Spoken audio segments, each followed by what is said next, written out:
ನೋಡಿ, ಇದು pyramid cube. ಇದರಲ್ಲಿ ಸ್ವಲ್ಪ ಸ್ಟೆಪ್ಸ್ ನಿಮಗೆ ಗೊತ್ತಾಗಿಲ್ಲ ಅಂತ ನಾನು ಮತ್ತೆ ತೋರಿಸ್ತಾ ಇದ್ದೀನಿ. ಕಾರ್ನರ್ ಪೀಸಸ್ನ ಇಲ್ಲಿ ಮಿಡಲ್ ಪ್ಲೇಸ್ ಏನಿದೆ ಸೆಂಟರ್ ಪೀಸ್ ಜೊತೆ ಮ್ಯಾಚ್ ಮಾಡಬೇಕು. ಎಲ್ಲ ನಾಲ್ಕು ಕಡೆ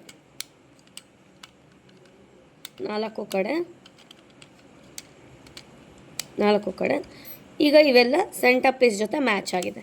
ಈಗ ಯಾವುದಾನ ಒಂದು ಕಾರ್ನರ್ನ ನಾವು ಹಿಂಗೆ ಮೇಲಿಟ್ಕೋಬೇಕು. ಇಲ್ಲಿ 3 ಕಲರ್ ಇದೆ, 4 ಕಲರ್ ಅಲ್ವಾ ಇದರಲ್ಲಿರೋದು ಟ್ರಯಾಂಗಲಲ್ಲಿ, ಪಿರಮಿಡಲ್ಲಿ. ಸೊ ಇಲ್ಲಿ 4ನೇ ಕಲರ್ ಇಲ್ಲಿ ಬರಬೇಕು. ಈಗ ನೋಡಿ, ಎಲ್ಲೋ, ರೆಡ್ಡು, ಬ್ಲೂ ಇದೆ ಅಂದರೆ ಕೆಳಗಡೆ ಗ್ರೀನ್ ಬರಬೇಕು. ಎಲ್ಲ ಕಾರ್ನರ್ ಪೀಸಸ್ನ ಟರ್ನ್ ಮಾಡಿಕೊಂಡು ಕೆಳಗೆ ಮಾಡ್ಕೋಬೇಕು. ಎಲ್ಲ 3 ಕಡೆ ಗ್ರೀನ್ ನೋಡಿ, ಇಲ್ಲಿ ಬಂದಿದೆ, ಇಲ್ಲಿ ಮೇಲ್ಗಡೆ ರೆಡ್ ಬಂತು, ಅಲ್ಲ ಗ್ರೀನ್ ಬರಬೇಕು, ಗ್ರೀನ್ ಬಂತು.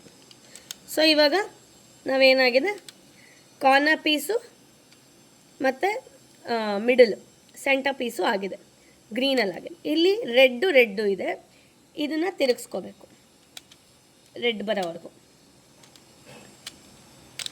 ರೆಡ್ ಬಂತಾ? ರೆಡ್ ಬಂತು. ಈಗ ರೆಡ್ಡು, ಬ್ಲೂ, ಎಲ್ಲೋ. ಈಗ ಗ್ರೀನ್ನ ಬೇಸ್ ಕಲರ್ ಆಗಿ ಇಟ್ಕೋಬೇಕು ಟೈಟಾಗಿ. ಇಲ್ಲಿ ಕೆಳಗಡೆ ಗ್ರೀನ್ ಬರಬೇಕು, ಎಲ್ಲ ಕಡೆ ಗ್ರೀನೇ ಬರಬೇಕು ಈ ಎಲ್ಲೋ ಬ್ಲೂ ಇರೋ ಜಾಗಕ್ಕೆ. ಏನು ಮಾಡಬೇಕಂದ್ರೆ, ಈಗ ನೋಡಿ, ಇಲ್ಲಿ ಗ್ರೀನು ರೆಡ್ ಇದೆ. ಈ ರೆಡ್ ಕಲರ್ ಜೊತೆ ಈ ಕೆಳಗಡೆ ಪಾರ್ಟ್ ಟೈಟಾಗಿ ಇಟ್ಕೊಂಡು ರೆಡ್ ಎಲ್ಲಿದೆ ಅದ್ರ ಕಡೆ ಮ್ಯಾಚ್ ಮಾಡಬೇಕು. ರೆಡ್ ನೋಡಿ, ಈ ಗ್ರೀನು ರೆಡ್ ಪೀಸೇ ತೊಗೊಂಡೋಗ್ಬೇಕು, ಯಾಕೆಂದರೆ ಕೆಳಗಡೆ ಗ್ರೀನ್ ಇರೋದ್ರಿಂದ. ರೆಡ್ ಜೊತೆ ಮ್ಯಾಚ್ ಮಾಡಬೇಕು. ಮ್ಯಾಚ್ ಆಗಿರೋ ಕೈ ಹಿಂಗೆ ಇಟ್ಕೊಂಡು ಈ ಪಕ್ಕದ್ದು ತಿರುಗಿಸ್ಕೋಬೇಕು. ಪಕ್ಕದ್ದು ಕೆಳಗಿಂದ ಮೇಲಕ್ಕೆ ತಿರ್ಸ್ಕೋಬೇಕು, ಗ್ರೀನ್ ಬರುತ್ತೆ. ಈ ಪೀಸ್ ಗ್ರೀನ್ ಮ್ಯಾಚ್ ಮಾಡಬೇಕು, ಕೆಳಗೆ ಹಾಕಬೇಕು. ಗ್ರೀನ್ ಮ್ಯಾಚ್ ಆಗಿರೋದು ಕೆಳಗೆ ಹಾಕಬೇಕು. ನೆಕ್ಸ್ಟ್ ಮತ್ತೆ ಗ್ರೀನ್ ಎಲ್ಲಿದೆ ಅಂತ ನೋಡಬೇಕು. ಇಲ್ಲಿದೆ ಗ್ರೀನು ಮತ್ತು ಎಲ್ಲೋ ಜೊತೆ ಮ್ಯಾಚ್ ಮಾಡಬೇಕು. ಇಲ್ಲಿ ನೋಡಿ, ಇಲ್ಲಿ ಎಲ್ಲೋ ಇದೆ, ಎಲ್ಲೋ ಜೊತೆ ಮ್ಯಾಚ್ ಮಾಡಿದೆ. ಮ್ಯಾಚ್ ಆಗಿರೋದನ್ನ ಇಟ್ಕೋಬೇಕು, ಇದನ್ನು ಎತ್ತಬೇಕು. ಗ್ರೀನ್ ಜೊತೆ ಮ್ಯಾಚ್ ಮಾಡಬೇಕು, ಕೆಳಗೆ ಇಳಿಸ್ಬೇಕು. ಗ್ರೀನ್ ಮತ್ತು ಇವಾಗ ಆಯಿತು. ಈ ಕಡೆ ಒಂದಿದೆ. ಇಲ್ಲಿ ನೋಡಿ, ಈಗೇನು ಅಂದರೆ ಗ್ರೀನು ಬ್ಲೂ ಇರಬೇಕು. ಈಗ ಬ್ಲೂ ಗ್ರೀನ್ ಆಗಬೇಕು.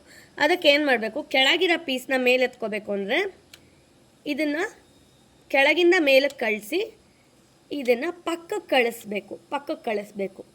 ಈ green center piece corner piece ಆಗಿರೋದನ್ನು ಕೆಳಗೆ ತರಿಸ್ಬೇಕು, ಅದನ್ನು ಚೇಂಜ್ ಮಾಡಬಾರ್ದು. ಸೊ ಇಲ್ಲಿರೋದ ಗ್ರೀನು ಬ್ಲೂ ಜೊತೆ ಮ್ಯಾಚ್ ಮಾಡಬೇಕು. ಮ್ಯಾಚ್ ಮಾಡಿರೋದನ್ನ ಟೈಟಾಗಿ ಇಟ್ಕೊಳ್ಳಿ. ಈ ಪಕ್ಕದನ್ನು ತಿರುಗಿಸಿದ್ರೆ ಇಲ್ಲಿ ಗ್ರೀನ್ ಬಂತು ಮೇಲೆ. ಈಗ ಈ ಗ್ರೀನ್ ಜೊತೆ ಈ ಗ್ರೀನ್ ಪೀಸ್ನ ಮ್ಯಾಚ್ ಮಾಡಬೇಕು. ಮ್ಯಾಚ್ ಮಾಡಿ ಕೆಳಗೆ ಕಳಿಸ್ಬೇಕು. ನೋಡಿ, ಎಲ್ಲ ಗ್ರೀನ್ ಆಗೋಯ್ತು. ಈಗ ಇಲ್ಲಿ ರೆಡ್ ಇದೆ, ಬ್ಲೂ ತರಿಸ್ತೀನಿ. ಬೇಸ್ ಕಲರ್ ಬ್ಲೂ ಇಟ್ಕೋತೀನಿ. ಈಗ ಇಲ್ಲೇನು ಬ್ಲೂ ಮತ್ತು ರೆಡ್ ಇದೆ, ರೆಡ್ ಜೊತೆ ಆಟೋಮೆಟಿಕ್ಕಾಗಿ ಮ್ಯಾಚ್ ಆಗಿದೆ.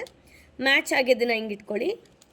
ಇದನ್ನು ಮೇಲಕ್ಕೆ ತಗೊಂಡು ಈಗ ಬ್ಲೂ ಮ್ಯಾಚ್ ಮಾಡಿ ಕೆಳಗೆ ಹಾಕಿ. ಬ್ಲೂ ನೆಕ್ಸ್ಟು ಈಗ ಬ್ಲೂ ಎಲ್ಲೋ ಇದೆ, ಎಲ್ಲೋ ಜೊತೆ ಮ್ಯಾಚ್ ಮಾಡಬೇಕು. ಪಕ್ಕದನ್ನು ಕೆಳಗಿಂದ ಮೇಲೆ ಕೆತ್ತಬೇಕು. ಗ್ರೀನ್ ಮ್ಯಾಚ್ ಮಾಡಬೇಕು ಅಂದರೆ ಈಗ ಬ್ಲೂ ಮ್ಯಾಚ್ ಮಾಡಬೇಕು. ಎಲ್ಲೋ ಬ್ಲೂ ಪೀಸ್ ಇದೆ ಅಲ್ಲ, ಬ್ಲೂ ಮ್ಯಾಚ್ ಆಯಿತು, ಕೆಳಗೆ ಕಳಿಸ್ಬೇಕು. ಬ್ಲೂ ಸೆಟ್ ಆಯಿತು. ಈಗ ಇದೆಲ್ಲ ಇದೆಯಲ್ಲ, ಜಸ್ಟ್ ಗ್ರೀನ್ ಹಿಂಗೆ ತಿರುಗಿಸ್ಕೊಂಡ್ರೆ ಇಡೀ ಪೀಸ್ ಮ್ಯಾಚ್ ಆಯಿತು. 2 ಟೈಮ್ಸಿಗೆ ಮ್ಯಾಚ್ ಆಗೋಯ್ತು. ಒಂದೊಂದು ಸಲ 3 ಟೈಮ್ಸ್ ಮಾಡಬೇಕು, 4 ಟೈಮ್ಸ್ ಮಾಡಬೇಕು, ಒಂದೊಂದು ಸಲ 1 ಸಲಿಗೆ ಆಗೋಗುತ್ತೆ full match. Pyramid is done. ಈ ವಿಡಿಯೋ ನೋಡಿ ನನಗೆ ಸಾಲ್ವ್ ಮಾಡಿಬಿಟ್ಟು ಎಲ್ಲರೂ ಫೋಟೋಸ್ ಹಾಕಿ. ಈ ಥರ ಫೋಟೋಸ್ ಹಾಕಬೇಕು, 3 ಕಡೆನೂ ಕಾಣಿಸುತ್ತೆ.